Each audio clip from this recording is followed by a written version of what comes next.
So thank you so much for joining our Chat with the Chief webinar. We really appreciate everybody for being online. We did get a pretty good response from people who were interested in this topic. Seems like it has a lot of interest in the community. So we're so glad that you're able to join us for the 2023 first Chat with the Chief. I think we did a couple last year, and this is the first one that we've done this year. So we really appreciate you all for joining and logging on. So my name is Michelle Milam. I'm Crime Prevention Manager with the Richmond Police Department, and I'm going to be your facilitator for the meeting today. Just a couple of housekeeping issues. We do have a Q&A feature that is part of Zoom. So if you have questions, if you could drop your questions into the Q&A, that's great. You're free to use the chat if you'd like to.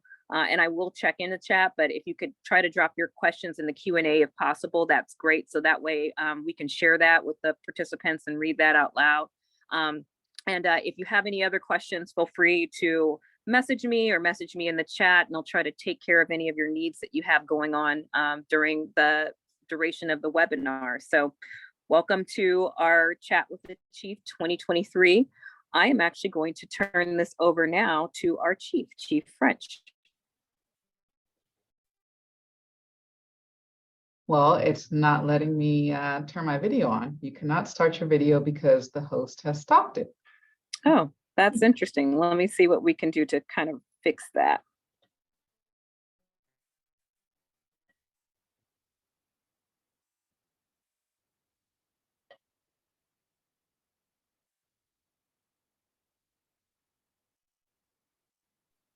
Haley, can you guys turn on your video too, or are you having trouble doing that? Mine works. Okay, Norma, does your video work? You cannot start your video because the host has stopped it. Okay, that's odd. The video. So let me see what I can do. Thanks for your patience.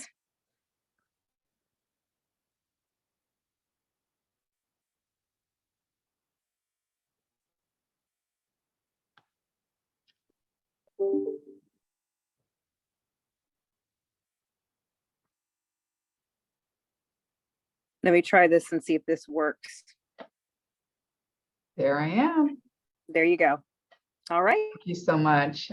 Good evening, everyone, and thank you for joining us tonight for this hot topic about crime statistics and the way we report them. So first of all, my name is Bisa French, and I am the Chief of Police. And tonight I have with me our crime analyst, Haley Needham. I also have our records manager, Norma Contreras, and I think somewhere out there we have our crime analysis technician, Sophia Ayala, that's going to be helping me out tonight with some question and answers. So what we're going to do tonight is we're going to give you a kind of a high-level overview of crime for the last 5 years. It's the presentation that we provided last night to City Council, but we wanted to also provide additional members of the community the opportunity to hear the presentation and to ask questions. And then we're going to transition from, then we're going to explain our transition from UCR, or Uniform Crime Reporting, which is the way we previously reported crime, to how we're currently reporting crime, which is through NIBRS, or the National Incident-Based Reporting System. So I will start with the 5-year crime progression. If we could put the PowerPoint up. Yep, just one moment. Okay. I'm going to grab my glasses too.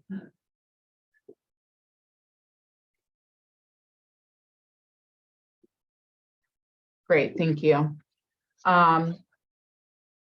So we're starting with the 5-year progression of crime. And again, it's a high-level overview of how crime has progressed over the last 5 years. And you can start with the first slide, please.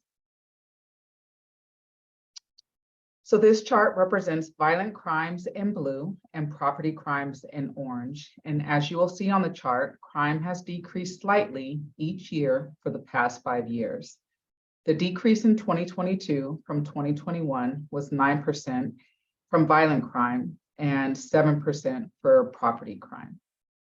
And you'll see from 2018, 2022, the last 5 years, and how The charts are go down ever so slightly, but they do go down. Next slide, please.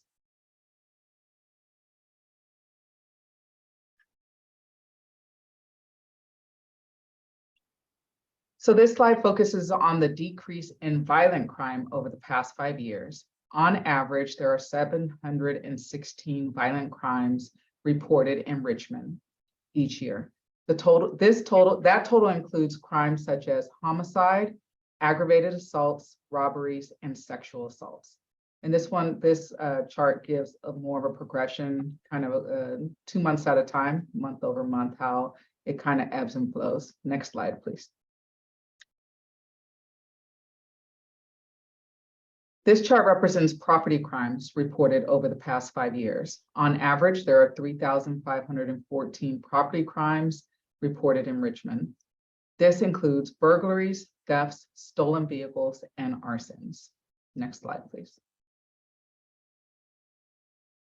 This chart specifically shows homicides over the past 5 years. The 5-year average is 18, and we had exactly 18 in both 2021 and 2022.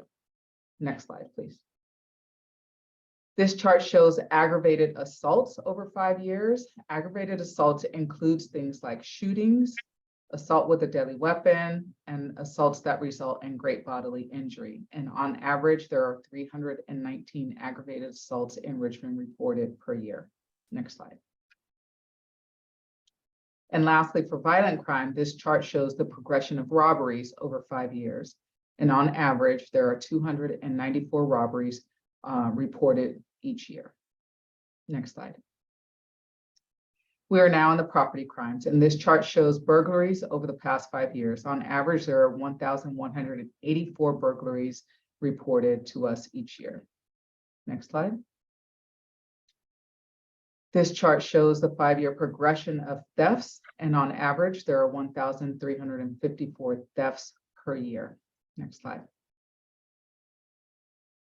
This chart shows the 5-year progression of vehicle thefts, and on average, 1,077 vehicles are stolen every year in our city, which amounts to about 89 vehicles stolen per month. Next slide, please. So the previous slides showed how crime ebbs and flows year over year and even month over month. The next few slides provides the actual number of crimes for each year. If you look at the homicides in the last 5 years, there were 3 years in which 18 homicides occurred. In 2019, we had 17, which was the low. And in 2020, there were 22 homicides, which within this 5-year span was the high. But again, on average, there are 18 homicides per year. Aggravated assaults, there was a 5-year low in 2022 of 229 and a high of 396 in 2020. Robberies, there was a decrease in 2022, but only by 8 less robberies from 2021. And we actually had an increase in reported rapes last year. There were 17 more rapes reported in 2022 than in 2021. And the final column takes all of those numbers into consideration, and there were 57 less violent crimes reported in 2022 compared to 2021. Next slide, please. This is a similar slide to the last one, but it's an overview of property crimes. So there's been a steady decrease in burglaries over the past 5 years, with 23 less burglaries in 2022 compared to 2021. Thefts have had some ebbs and flows, with a high in 2019 of 1,702 and a low in 2022 of 1,226. Vehicle thefts decreased in 2022 by 63 vehicles, and there were 4 less arsons last year compared to 2021. Overall, there were 213 less property crimes in 2022 than there were in 2021. So when we're talking about crime and we're looking at these numbers specifically, which include Part 1 crimes, it does not include all of the reported crimes to us, only Part 1 crimes. The crime numbers show that crime is down, which shouldn't be taken lightly and is to be celebrated. We always want the numbers to go down. But as many of you know, complaints about lawlessness and perceptions of crime around the city continue to be a major source of contention in our community. And the perception of crime and feelings of safety have to be addressed. So we've spent the last few minutes talking about Part 1 crimes, which are crimes that are reported nationally, but those numbers do not fully reflect what's going on in our community. First, there are a few reasons why we may have seen reductions in reported crime. We've moved to an online crime reporting portal. So because of staffing, the police department no longer responds to certain calls for service. And that includes some thefts where there's no suspect description, auto burglaries with no suspect information, minor traffic collisions, property damage, lost property, and telephone harassment reports. So those calls are now referred for online reporting. So when you call the police and dispatch answers, and if it's one of those categories, instead of sending in an officer, we actually refer the person to an online reporting portal where they can fill out a report online and an officer doesn't actually respond. Unfortunately, we've heard from many residents that they didn't feel that they didn't see the purpose of going online to make a report when they knew that our resources were such that we weren't going to conduct any follow-up on those cases. And so we know that all of the reports, people that we refer to online reporting don't actually end up making a police report. We encourage everybody to do so because that helps us to understand what crimes are occurring in each neighborhood, and it does help us to understand where to deploy our resources, but unfortunately, we can't force somebody to make a police report. And we don't have the resources at this point to actually go to actually go take the report ourselves.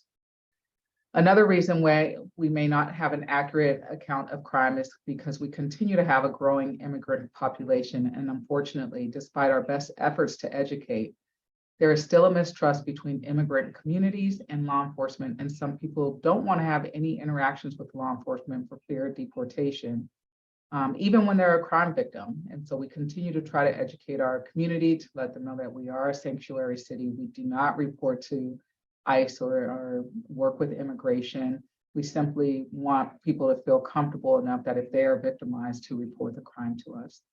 And so we're still working on building the trust with some in those communities. Another consideration is that the numbers don't take into account many of the quality of life issues which impact more community members than Part 1 crimes. So when we talked about Part 1 crimes, we talked about, aggravated assault, shootings, rapes, and stuff like that. Well, majority of our community aren't victimized in that way. But they are impacted by quality of life issues to include speeding, drug dealing, drug use, loitering, mentally ill subjects, unhoused community issues, parking issues, and illegal dumping. And so the police department and our officers spend a lot of time dealing with those types of quality of life issues. So to provide a little bit more context, we received 120,174 calls for service into our dispatch center in 2022, and 60% of those calls required a police response. We towed 2,757 cars last year. We recovered 228 firearms. We responded to 125 sideshows. We took 1,788 traffic collisions. And we only take a report for traffic collisions if there's somebody injured. We responded to 1,621 mental health calls, and we made 148 DUI arrests. And I specifically mentioned the DUI arrest because driving under the influence is a major problem in our city. In fact, we have the most DUIs of any city in our county, and we have a lot of DUI collisions, which is also unusual in the amount of the DUI collisions we have is extremely high compared to other communities. Last year, there were 53 DUI collisions that we actually took reports on, and that resulted in 73 people being injured. Our patrol officers are currently working on 29 active beat projects throughout the city. Some of them were referred to us by council members, some referred to us by community complaints. And then all others are things that beat officers identified as an issue within their beat. And most of all of those beat projects revolve around quality of life issues. Another consideration that the police department looks at when considering the impacts of crime in our community are the perceptions of safety with our residents and our closure rates. So of course, when somebody's victimized, they may not feel safe, but if we're able to catch the suspect, the perpetrator of that crime, and hold them accountable for it, the sense of safety actually goes up. When we're not able to give some closure to a victim in the case, then that perception of safety, or how that victim feels about their safety diminishes. And so in evaluating the closure rates over the last 5 years, we noticed that there was a direct correlation between closure rates and the amount of staffing that we have to actually investigate crimes. And in 2018, we had a closure rate of 57% for our violent crimes, which to me isn't the highest number. I would want that to be higher. And 50%, we were able to close about half of property crimes, meaning that we found a perpetrator, held somebody accountable, knew who did the crime, were able to close the case. But in contrast, in 2022, we have a closure rate of only 31% for our violent crime and only 7% of our property crime. And again, there's the direct correlation between our ability to actively investigate cases and the significant reduction of investigators available for those investigations. So again, that was more of a high level view of the progression of crime over the past 5 years, and as well as some of the highlights from 2022. I'm now going to change gears and turn it over to our crime analyst to talk about how we actually report crime and the changes that we're making in the next year.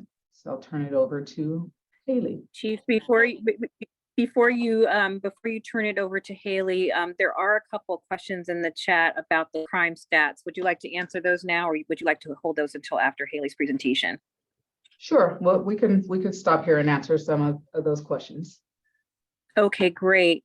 The first question is, what strategies are being implemented in regards to human trafficking on 23rd Street? So we actually had a forum last week where we invited the community to come in. We met at the Veterans Hall on 23rd Street to talk about some more strategies on how we address the prostitution and human trafficking on 23rd Street. It's unfortunate, but this year, January 1, a new law went into effect that our Gavin Newsom signed, stating that we can no longer stop women that are on the street for the sole purpose of loitering with the intent to prostitute. So that is a huge challenge for us, because we used to make those interactions, and we are actually able to rescue a lot of human trafficking victims in that way by our contact. But now we are prohibited from stopping women just for the purpose of loitering with the intent to prostitute. We know that that's what they're doing. And so it takes a lot more investigation for us to actually stop somebody and try to see if they're a victim of human trafficking. But we're still committed to this issue, and our investigations unit, our Lieutenant John Lopez, talked in this meeting last week about operations that we will continue to do on 23rd Street to address that issue.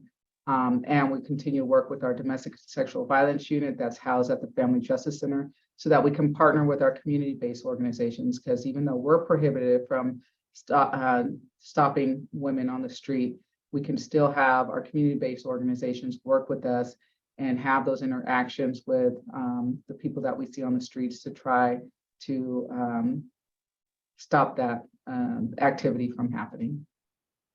Thank you, Chief. Couple more questions. Would it be possible to have cadets or volunteers from the community trained to fill out the police reports that people now need to do online so we can get a more accurate picture? Yeah, well, if we had cadets, we would be able to do that. And we don't have we have volunteers through our crime prevention, and we haven't actually explored that, having volunteers take police reports. And so that's something that we can explore, but at this time, we don't currently have cadets. I hope that sometime mid-year, we'll be able to hire into those positions. And yes, cadets, previously, when we did have them, would respond to some of those calls and take those reports. And so my hope is that we can get some hired in the near future so that we can respond to some of those reports where people don't want to report online. Thank you. Thank you. And a few more other quick ones. When someone's having a mental health issue or episode, who should the public call? So if they're having a mental health issue and there's no threat of violence, they're not harming somebody, they're not threatening to harm themselves with an immediate ability to do that, then we have the county number, which is the 211 number. And correct me if I'm wrong, it is the 211 number, correct, Michelle? Yes. Okay, so mobile crisis through the county is through 211. And you could call that number and hopefully a mobile response team can respond to that issue. Now, they are still trying to staff up at the mobile crisis response. So if they're not able to respond, then what they normally do is they call to our dispatch, and that's when we dispatch an officer there. Now, if there is violence going on, there's weapons involved, then I would say call 911 or our non-emergency number of 233-1214. Thank you. Thank you. And then the last few questions, are the crime closure rates that you mentioned publicly available? I don't think we have our crime closure rates anywhere. It might be some information that we can put on our website. And so I will make a note to explore that also. Okay. And I have the last one about why can't RPD do something about mentally ill homeless folks who keep kind of coming over and over and get into businesses, taking things. It's about the response to homelessness and how we respond if we can't have someone stay in place long enough for CORE to contact. So it's kind of a follow-up question about the mental health response and CORE. So it's not a crime to be mentally ill, and it's not a crime to be homeless. If there is criminal activity that's going on, then yes, the police respond and deal with the criminal activity. In our community, we have the Reimagining Public Safety, and they are developing an alternative response team. It's not up and running yet, but the hope is that this alternative response team will be able to respond to some of these the mentally ill and unhoused community that are causing issues and try to resolve those issues. So it's a difficult situation to handle. We've heard over and over that, you know, there are a segment of our community that don't want the police involved in handling those types of calls.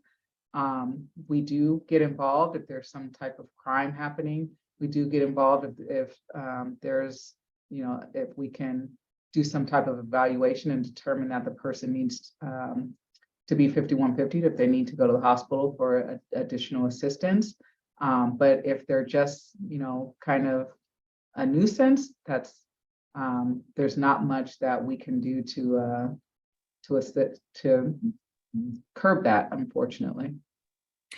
Thank you, Chief. And just as a follow-up to that questioners asked, is that this person was actually stealing and committing crimes, which I believe the Chief addresses. If it's a criminal issue, then we can treat it as a criminal issue, but we would also want to involve probably the mental health evaluation team if appropriate, or other mental health resources.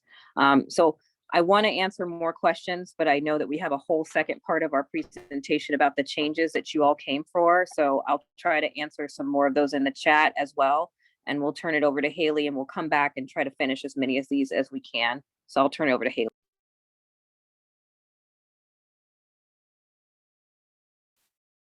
Thank you, Michelle, and thank you, Chief, for giving us the update on the 5-year progression report. Today, well, first of all, my name's Haley. I'm going to be giving the update on the crime stat report. There's 2 systems. We are transitioning from the old to the new. And with that said, I will get started.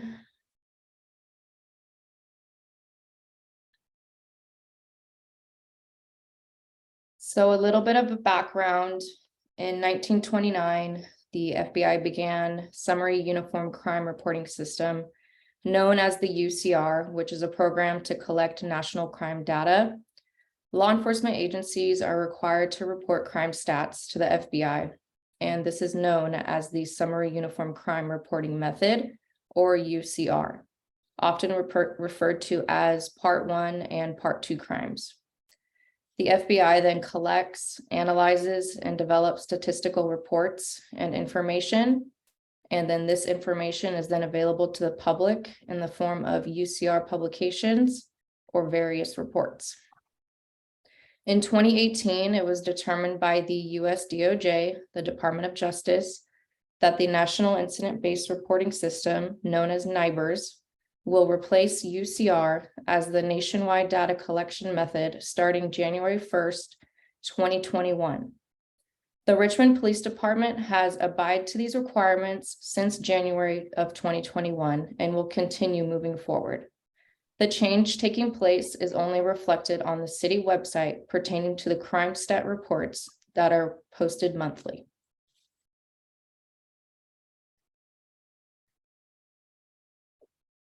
Going over a few benefits to the new reporting system, it's going to provide greater specifics in reporting offenses. NIBRS collects data for 52 offenses, plus 10 additional offenses for which only arrests are reported. The old reporting system counts limited data for 10 offenses and 20 additional crimes for which only arrests are reported. Another benefit to NIBRS, it collects more detailed information on all incidents. It helps give context to specific crime problems, and it provides greater analytical flexibility.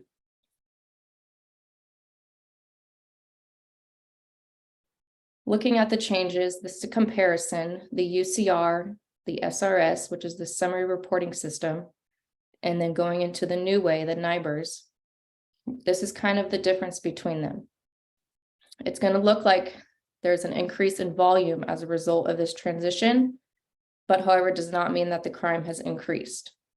The UCR way collects crime counts for 8 index crimes, and the NIBRS way collects 23 categories with 52 offenses. The UCR records 1 offense per incident, and the NIBRS, it's going to record all offenses in 1 incident. The UCR collects weapon information for murder, robbery, and aggravated assault. The NIBRS records each offense occurring within 1 incident, and it restructures definition of assault. UCR provides counts on arrests for the 8 index crimes and 21 other offenses, and the NIBRS also collects weapon information for all violent offenses. Richmond Parkway, man down inside of a vehicle here. Any unit that could break and be around?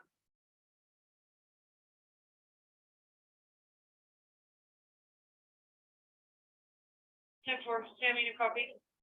Chief, I think your microphone's on. Sorry, I'm listening to the radio. Thanks. Okay, so going into a few examples here, we have a bank robbery followed by a vehicle pursuit and a hit and run collision. So the old way would only report a robbery. The new way is going to be reporting all offenses, a robbery, a vehicle pursuit, and a hit and run collision. Another example, a domestic violence incident in which a phone is vandalized and a purse is stolen. The old way would only report a domestic violence. The new way, it's going to report domestic violence, vandalism, and a theft. The third example is a kidnapping followed by a vehicle theft. The UCR way would be just one offense, the kidnapping. And now the new way, the NIBRS, is going to be reporting kidnapping and the vehicle theft.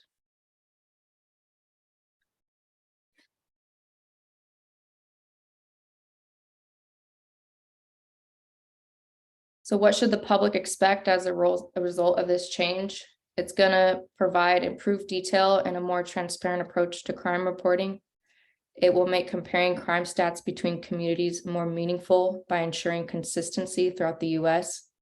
It's going to improve the way data is used to measure agency workload, outcomes, and performance. And the perception may be that the city of Richmond crime stats have increased. This change in reporting is not expected to reflect an actual increase in crime, but rather a change in the way crime is going to be reported.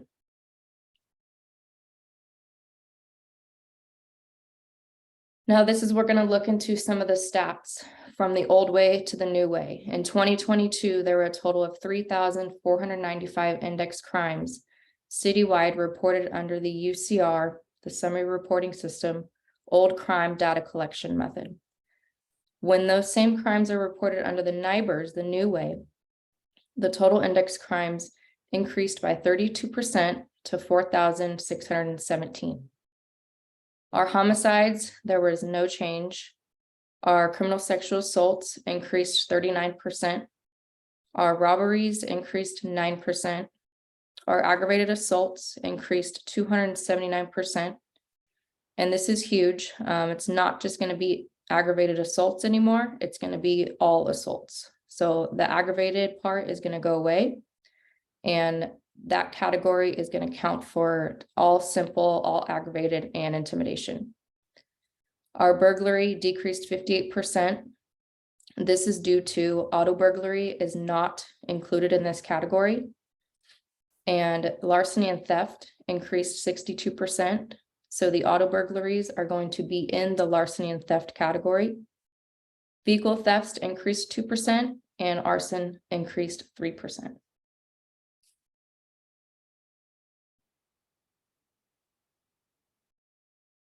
You can see here for the past 2 years, the trend, the orange is the old way, the yellow is the new way. It has increased 93% for total violent crime.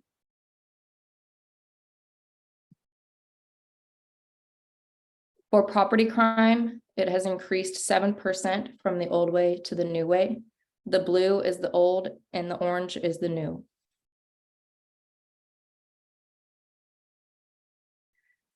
So moving forward, in February, we will be having the January report available on our city website, reflecting all 23 categories of the new NIBRS reporting. And it will reflect also the 8 index crimes that they consider are the 8 index crimes for NIBRS. And then we will also be having available the old way on our city website as well, for access.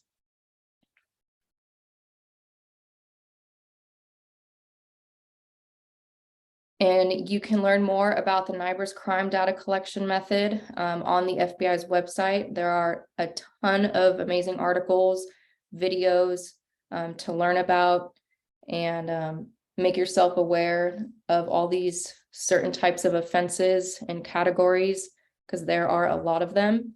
And we will be posting those in our crime stat reports available for you guys as well.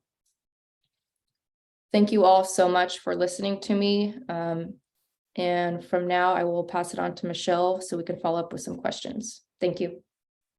I'll just add something really quickly, Michelle. That the switch over to NIBRS reporting is because this is what DOJ is mandating. So in 2021, at the FBI's National Incident-Based Reporting System, or NIBRS, became the national standard for law enforcement crime data reporting in the United States. So we're trying to go to a system across the country where everybody's reporting data to the DOJ in the same way, so that there's an accurate picture across the nation of crime. And so that's why we're transitioning. It's not that we're arbitrarily just, switching the way we report crime. This was a mandate that was supposed to happen in 2021.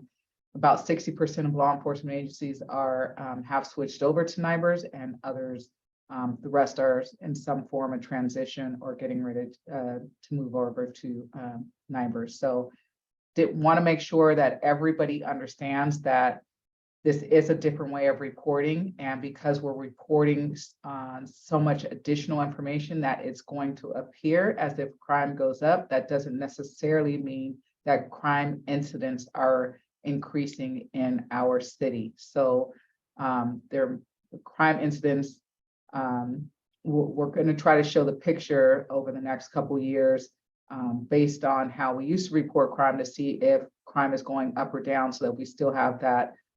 We're still able to understand our crime trends in the city. However, the numbers will automatically be higher than what they are now. Thank you, Chief, and thank you to Haley. And Haley, I think you're still sharing your screen. And while you're working on that, we have some more questions in the chat. So I want to thank you for everybody who put their questions. I shouldn't have said the chat, the Q&A, and appreciate this, discussion about NIBRS, because it is going to change the way that we look at crime reporting to give a more kind of holistic picture of the kinds of crimes that are committed for multiple offenses. So that's why it's important when you share this with your neighbors and friends. You can share a copy of this recording with them, or if they have questions. We want to be able to give the public a really good idea about how this change is going to affect the way that we look at some of the crime data. So I'm going to go back to the chat, and if there are people who, just so you know, we're trying to do a summary of it. We didn't. The last presentation would run, so I apologize for having to stop answering some of the questions, and I want to go back to some of those. So there was a question about the penalty for a DUI and how long does the process take? So we're lucky to have a DA that's here in our office, and so while other departments send their misdemeanor DUIs, because DUI is a misdemeanor unless there's a collision that's considered a felony collision if somebody's injured. Most of the time it's a DUI is a misdemeanor. So those would normally go to the district attorney's office, and they have up to a year to charge the case for a DUI. Luckily, we have a DA, district attorney, that is housed here in our office, and so he gets all of those cases and determines whether somebody's going to be charged for DUI, normally within 60 days. And so that's the charging process. Now the court process after that, and how, going to court, that takes much longer, and I actually don't know, because we're not really involved in that unless an officer is called to testify. That process can go on for a year, 2 years before somebody actually goes to court and is held accountable, and the process plays out. So it can take a long time because our court systems are so severely backed up. Thank you for answering that question.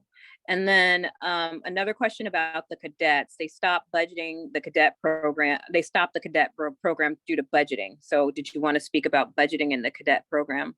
Yeah, so they didn't stop the cadet program due to budgeting. It's a good thing, actually. We had 2 cadets up until last year, and both cadets were actually hired to be police officers. So we graduated them from, it's really cool because they actually started as explorers in high school, working with our department, and then they moved into the paid cadet program, and then we hired them into police officer roles. So they're both transitioning into being police officers. One's in the academy and one's in training right now. And so it's a good thing, but the bad thing of we haven't been able to recruit and hire in those positions. So there are 2 open positions that I still have. They're part-time positions. And so I'm looking to hire those positions. I still have the budget for them. Yeah, I know recruitment is always a challenge. So thank you for speaking to that, Chief. We have another question. This question is, will the UCR to NIBRS change or impact the way that RPD reports crime statistics on the RPD website? I'm gonna let Haley answer that. It's not gonna change the way that we report. On the website, it's gonna be the exact same layout and format as the old one, but it's just going to include all 23 categories.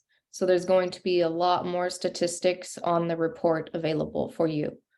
And to the second question, Dan, we will be having a column for year-to-year comparison. Yes.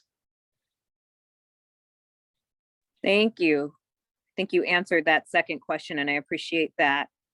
I have another question here, and it says, mental health calls should come, Michelle, mental health calls to the police should come. Why? You don't know what a mental health patient responds to. I entered the mental health system because a patient assaulted me in the hospital. It was a night shift for only 2 RNs on duty. The patient never had given us a problem until that night. He was a proud dad and grandpa with pictures in his room.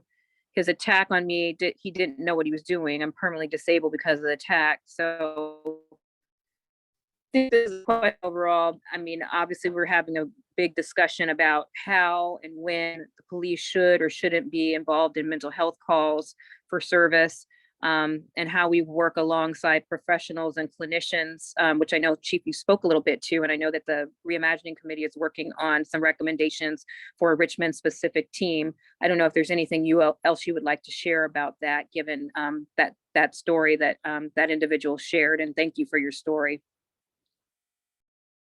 No, thank you for sharing. Of course, dealing with the mentally ill is very difficult. We don't have enough services here in the county to deal with all of the mental health calls that we have. And so what we have here is historically, over the last few years, we've had a standalone mental health officer that was partnered with a clinician. And what we tried to do is to follow up on mental health calls that our officers have responded to when a person is not in crisis, to try to keep them out of crisis. So we try to, do wraparound services with the clinician, try to figure out what's the best course of action for the person so that they don't go back into crisis. And that's the goal. How do we keep people out of crisis? And unfortunately, there's no magic answer for that. But we're doing everything that we can to educate our officers to be able to appropriately respond to these types of calls, because we get them. I mean, even though we have a mobile crisis team, they still call us sometimes when they don't feel comfortable responding. So we're going to have to continue to respond to mental health calls. Even when we have our own mental health response team here in the city, the police are always going to be involved in some way in many mental health calls that we have here across the city. So the goal is to make sure that our officers are properly trained and that we can be empathetic about the situation and try to provide as much resources as possible. And I want to go back to a question, and I want to make sure that we fully got a chance to answer it. And it had to do with, the unhoused. And if I could take off my facilitator hat for a moment and kind of share a little bit about the process, is that when someone is unhoused in the city of Richmond or any city, there was a ruling that was confirmed by the same Supreme Court, Martin versus the case of Boise, which says in a situation where there's public camping, you cannot cite and arrest people unless you actually have available shelter for them that they are offered. And it's important for us, I think, in our work to make sure that we're working with folks who are unhoused to be able to try to offer resources, recognizing that unhoused and homelessness is a long-term societal issue, and it's not going to necessarily be addressed right on the street when a police officer is called because someone is unhoused. But typically what our process is that we try to call out our core team first so they can come and try to do an assessment. If it's on private property, it's a little bit trickier because that kind of ventures into the trespassing gray area. But we do call them out to be able to come and see what that individual might need, if there is available shelter space for them, before we take other action. And we even do this with individuals who are living in vehicles as well. So this is a new process. It's not something, when I first started here 14 years ago, that's not the way we were handling those calls, but this is a progression.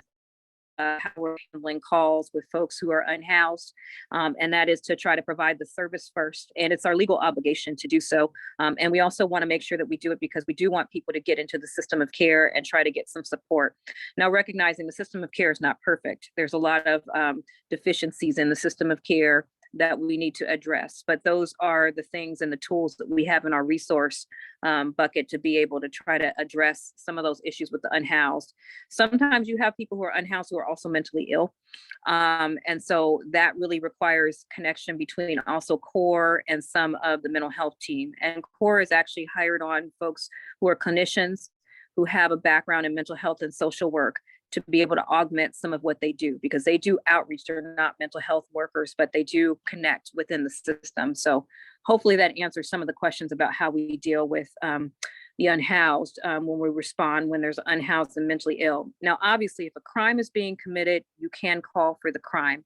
And then we'll have to figure out how we address that and best address that once we get there with the resources that we have on a case-by-case basis. So we'd be happy to work with everyone who was in that situation that was mentioned previously on how to be able to deal with that. So I wanted to make sure I addressed that.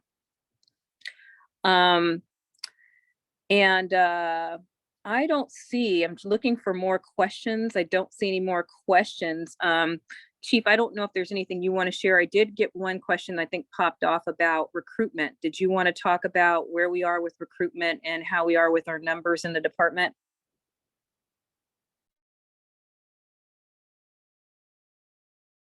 Sorry, I was muted. Sure. So we currently have 53 vacant positions within the police department, which is a lot.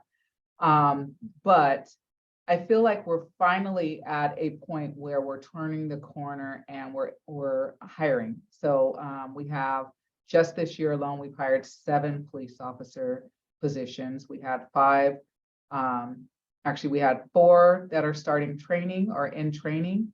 And we have 3 that are, no, 4 that just started the police academy. A couple we hired at the end of the year. That's why the numbers don't add up. But we are finally hiring. And we're kind of at that point where we're actually filling some positions as opposed to just filling ones that we're losing at the same time.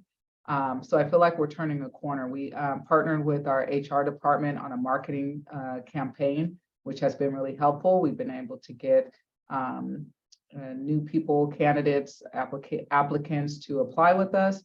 And we're working through their backgrounds, hiring and retention of our current staff has been like a #1 priority besides crime, of course.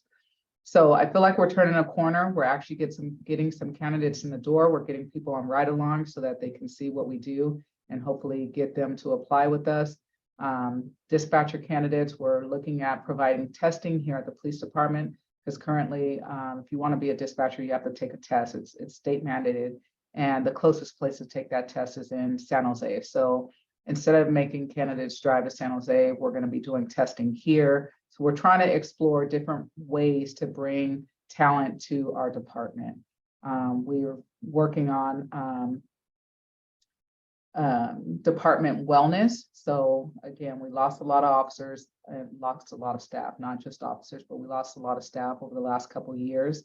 And we want to stop our great talent from leaving, taking their talents to other departments. So we're focusing on what we can do here to make this a better work environment for our staff. And so we're doing a lot of mental health initiatives, working on our physical location, because this was supposed to be a temporary location, but we've been here since 2008. So that's not so temporary.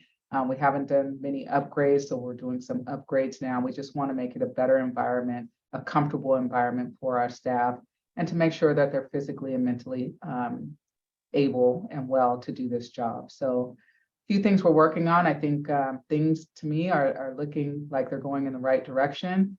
And I'm actually excited about this year and what hopefully what we're going to be able to accomplish. Our personnel and training team have the lofty goal of hiring all the vacant positions this year.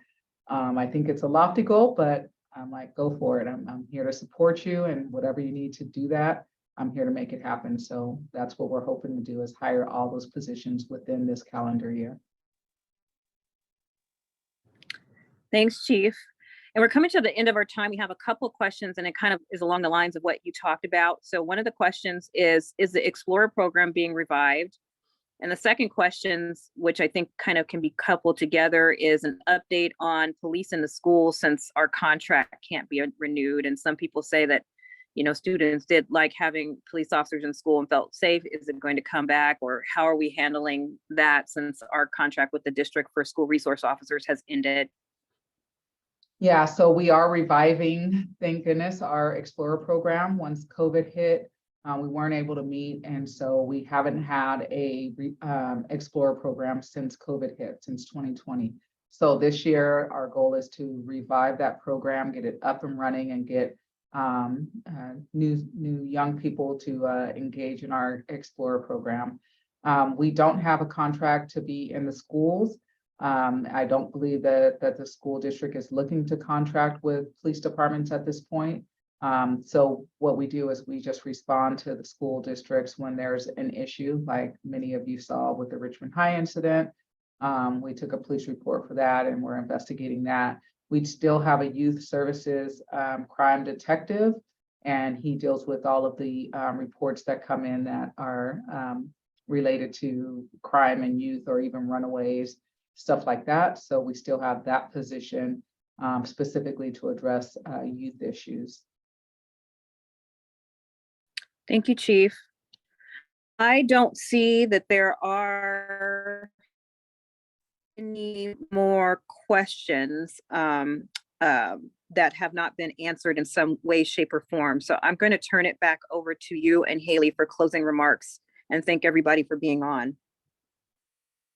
So I just want to thank you, Michelle, for being the moderator tonight. I want to thank Haley and Norma. Norma was our records manager. You didn't get to see her, and no questions came up that actually addressed what she does. She actually reports the crime to the Department of Justice. That comes out of our records section. So thank you all for being on the call after hours. I appreciate your time and efforts. And I just want to, again, thank the community for being a part of this conversation, for wanting to be involved in what we do and how we do it, and wanting to be informed. Again, the numbers will change, but you'll still be able to, we'll still have an accurate picture of year to year what's going on within our community. So thank you for attending. Thank you. And thank you for everybody who dropped a question in the chat. Just so you know, we will have a recording of this, and also a transcript of this sent to you all who signed up, and you can share it with anybody in the community who wants to take a look at it. We did get some of your feedback. I think there was a last feedback also from someone about, you know, us not having the ability to follow up with investigations, and that discourages people from reporting crime. So I really do appreciate that point that was brought up in the chat, and also some of the other feedback that was shared. So this is not the end of the conversation. It's to be continued. We want to continue to have these forums. The crime prevention meeting meets every fourth Wednesday of the month. So for those of you who signed up, we'll send you a link, and every month we have a different topic that goes on, but we really want to make sure that we do more of these chat with the chief. So Chief, I think that we can expect to see you soon on another one. All right, well, thank you everyone. We really appreciate this, and look out for the link. Should be sent out in the next day or so, so that you can look at the recording. Have a safe day. Thank you. Thank you, Michelle. Thanks, Chief.